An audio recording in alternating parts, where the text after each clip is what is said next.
Hanapin niyo, sir, hanap. Yes, we know na nandun siya, nakabase siya sa Amerika. But then, galit na galit eh. dito pinapalabas yung kanyang mga fake news, yung mga trolls niya.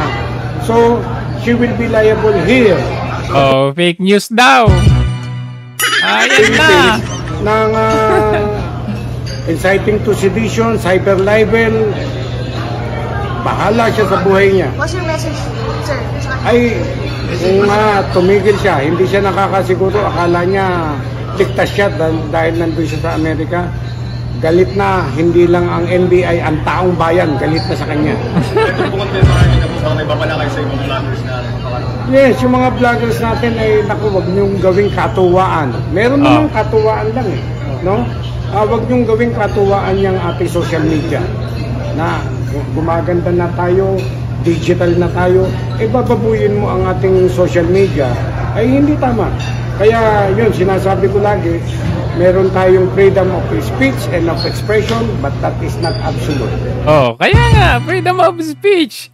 Oh, ito rin, sabi ni Castro. Nauna po, kailangan pa ba natin paniwalaan ang mga ganitong klaseng istorya Ano na kayo nanggagaling ngayon? sa Vice Presidente?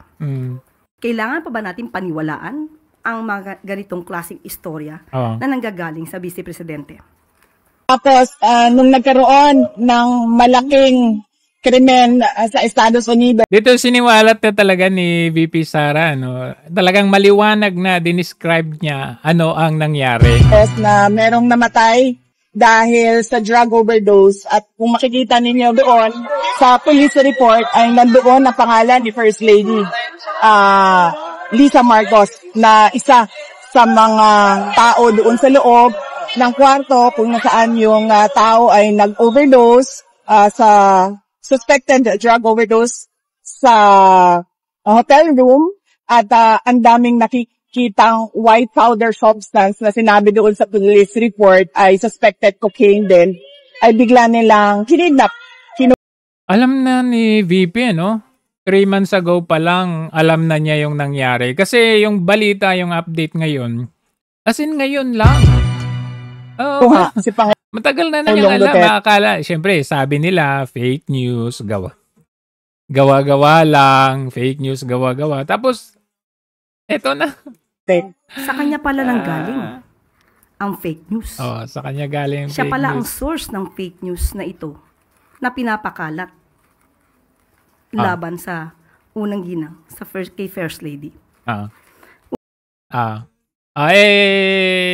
Balikan natin yung sinauna. Ito, last meal na pala ito.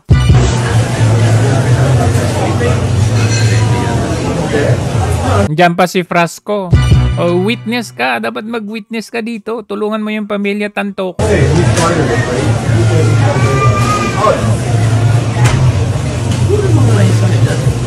Oh, yan.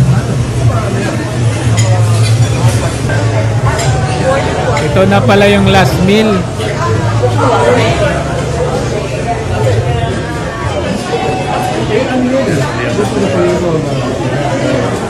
Yan o.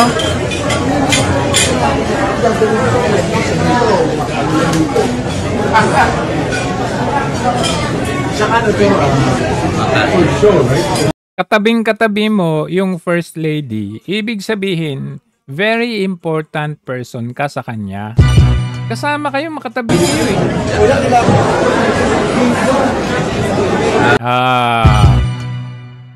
Kasi sabi nila, chismis daw. Pero ngayon, sa lahat ng mainstream media, ang nagbalita nito, Rappler in fairness naman sa Rappler, meron. Ayan. Dito, detalyado din, no? LA County, actually hindi LA County. LA County ba? LA County, nireport nila, okay, died of cocaine use. At kung titignan natin yung report na yan, ayan, very detailed po siya.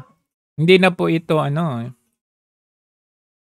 hindi na po ito kwento-kwento or bali-balita kasi nandito mismo yung case number 2025-04377. Open pa yan. Hindi yan sarado. Ibig sabihin under ano pa yan? ongoing pa rin yung kaso na ito. Release, syempre, if I'm not mistaken, sometime in June, June 18, mga ganun, or June 20, something like that, yung libing sa Pilipinas. So wala si Marcos, hindi imbitado. Pero yung mga ibang libing, like si Nora Honor, nandun sila Marcos, yung mag-asawa. Okay, so place of death, ayan, hotel, aksidente. Okay, si Laura Araujo ang ayan yung mga examiner. Cause A, cocaine effect. Pre-overdose yan eh. Wala na. Other significant dahil sa cocaine naapektuhan yung kanyang puso. Ayan, cardiovascular. So, ayan, pending additional investigation. At hindi po yan fake news. Ayan, balita mismo sa LA County. At balita na rin sa mainstream media, sa Hollywood News. Ayan. Ayan, sa may Beverly Hills, Tantoco, accident, cocaine effect. Ayan, ito. Formal pronouncement, death was made on Saturday, 12 p.m. Ayan, March 8, 12 p.m. Ang ruling nila, ang ruling nila is considered an accidental due to drug overdose. Unintentional, yes, unintentional, pero liable dito si Lisa Marcos kasi sila yung sila yung nag-session dyan. Akalain mo, first lady ka ng Pilipinas, tapos nagdodroga-droga pala kayo. Dinamay mo pa itong mama na ito. So, ito napakalinaw, nandito na po because kasama ni Lisa Marcos itong entourage na ito dahil nga doon sa film festival na ginawa sa Hollywood from March 4 to 7 or the MIFF Tribute Gala noong March 7. At itong nakikita ninyo na ito, March 8. Hindi. Itong dinner na ito, tama, March 7 ng gabi. Kasi kinaumagahan na, March 8, wala na, overdose na siya. So March 7 yung dinner na ito, yung nakikita natin na last meal na magkasama yung si Lisa at saka si Tantoco. Hindi po ito biro-biro, hindi po ito fake news. Ngayon napatunayan na natin na yung mga first month or first 3 weeks na wala si Lisa Marcos sa Pilipinas at nag-edit pa ng mga picture, totoo naman talaga na nasa Amerika at na-detain siya during that time. Parehas the same time din na hindi natin makita sa publiko itong si Cristina Frasco kasi sila yung magkakasama niyan eh. And then nung after 3 weeks, after a month, saka natin nakita talaga na wala nang edit itong si Lisa Marcos. Palagi na silang magkasama ng kanyang asawa. So, and then at one point in time, bumalik si Lisa Marcos sa Amerika. Ano yun? Para sa follow-up na hearing, parang gano'n. Ngayon lumabas na itong result. Ayan, ang medical examiner, syempre, nung time pa yun, sinubmit pa yung mga specimen, yung mga Ngayon, final na ito. Hindi na po ito fake news. Ito, dapat ito isalin sa national interest natin.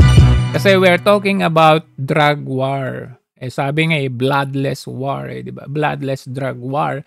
Itong na ito, dapat isama na ito sa investigation. Ipa-Senate hearing na rin ito.